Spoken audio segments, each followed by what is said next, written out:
പ്ലാവിലെ ചക്ക ഉണ്ടായിക്കഴിഞ്ഞാൽ ഒട്ടുമിക്ക ആൾക്കാരുടെ വീട്ടിലും ചക്ക കൊണ്ടുള്ള വിഭവങ്ങളായിരിക്കും കൂടുതലും. മിക്കവാറും ദിവസങ്ങളിൽ അതുതന്നെയായിരിക്കുന്നേ. ചക്ക സീസൺ കഴിയുന്നവരെ അങ്ങനെയായിരിക്കും. ഇപ്പം എൻ്റെ വീട്ടിലും ദേ ഇടിയൻ ചക്ക ഉണ്ടായിട്ടുണ്ട്. അപ്പം നമുക്കൊന്ന് തോരൻ വെച്ചാലോ? അപ്പം അതിനായിട്ട് ഒരു ചെറിയ ഇടിയൻ ചക്കയുടെ പകുതിയാണ് എടുത്തിരിക്കുന്നത്. അതിങ്ങനെ സ്ക്വയർ പീസുകളാക്കി കട്ട് ചെയ്തിട്ടുണ്ട്, തൊലിയൊക്കെ കളഞ്ഞ് അതിൻ്റെ മൂക്കൊക്കെ ചെത്തിയിട്ട്. എന്നിട്ടൊരു കുക്കറിൽ ഇട്ട് കൊടുത്ത് അത് മുങ്ങി നിൽക്കണ പാകത്തിൽ വെള്ളം ഒഴിച്ച് കൊടുത്തിട്ടുണ്ട്. എന്നിട്ട് അതിലേക്ക് നമ്മൾ ആവശ്യത്തിന് ഉപ്പും കൂടെ ചേർത്ത് അടച്ച് വെച്ചിട്ട് നന്നായിട്ടൊന്ന് വേവിച്ചെടുക്കണം. എനിക്കിവിടെ 2 വിസിലടിച്ചപ്പോഴാണ് കറക്റ്റ് വേവായി കിട്ടിയിട്ടുള്ളത്. ഇനി ഓരോരുത്തരുടെ കുക്കറിൻ്റെ വിസിലിൻ്റെ വ്യത്യാസം അനുസരിച്ചിട്ട് അതിൻ്റെ വേവും വ്യത്യാസം വരും. അതൊന്ന് ശ്രദ്ധിച്ചോളൂ കേട്ടോ, വെന്ത് കുഴയരുത്. നമുക്കിനി അത് ആ കഷ്ണങ്ങൾ മാത്രം എടുത്തിട്ട് ഒന്ന് ചതച്ചെടുക്കണം. നമുക്കൊരു ഈ ഉള്ളി മിഞ്ചിയൊക്കെ ചതയ്ക്കണ ഇടികല്ലില്ലേ, അതിലിട്ട് വേണമെങ്കിൽ ചതച്ചെടുക്കാം, അല്ലെങ്കിൽ അമ്മിയുമിട്ട് ചതച്ചെടുക്കാം. അതും അല്ലെങ്കിൽ ഒരു കട്ടിംഗ് ബോർഡുമേ അത് ഇട്ട് കൊടുത്തത് ഇതുപോലെ ഇടികല്ലിൻ്റെ കുഴ കൊണ്ടോ അല്ലെങ്കിൽ എന്തെങ്കിലും കട്ടിയുള്ള സാധനം കൊണ്ടോ നമുക്കിതുപോലെ ഒന്ന് ചതച്ച് എല്ലാം അങ്ങനെ ആക്കിയെടുക്കാം. ഇത് മിക്സിയിലിട്ടിട്ട് ക്രഷ് ചെയ്യണ്ട.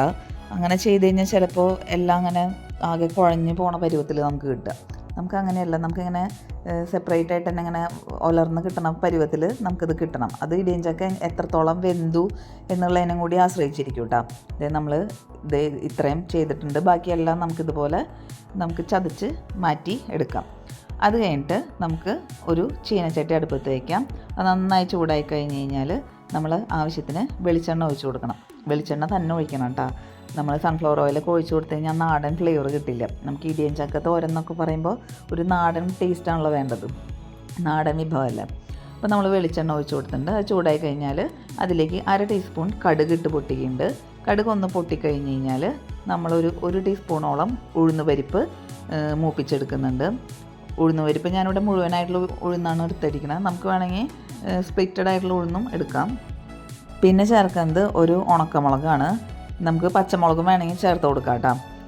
പിന്നെ കറിവേപ്പില ആവശ്യത്തിന് ചേർത്ത് കൊടുത്തിട്ടുണ്ട്.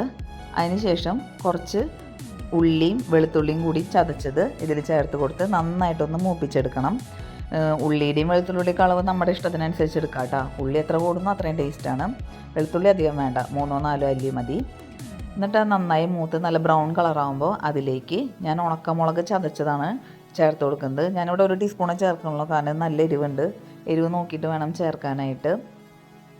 ഇനി ഉണക്കമുളക് ചതച്ചില്ലെങ്കിൽ മുളക് പൊടി ചേർക്കാം കേട്ടോ. അത് നന്നായി മൂത്ത് കഴിഞ്ഞ് അതിൻ്റെ പച്ചമണം മാറിക്കഴിഞ്ഞ് കഴിഞ്ഞാൽ നമ്മുടെ ഇടിയൻ ചക്ക നമ്മൾ നേരത്തെ ചതച്ച് വെച്ചില്ലേ, അത് ഇതിലേക്ക് ഇട്ട് കൊടുത്ത് ആ മുളക് അതിൻ്റെ എല്ലാ ഭാഗത്തും എത്തണ തരത്തിൽ നന്നായിട്ടൊന്ന് ഇളക്കി കൊടുക്കാം.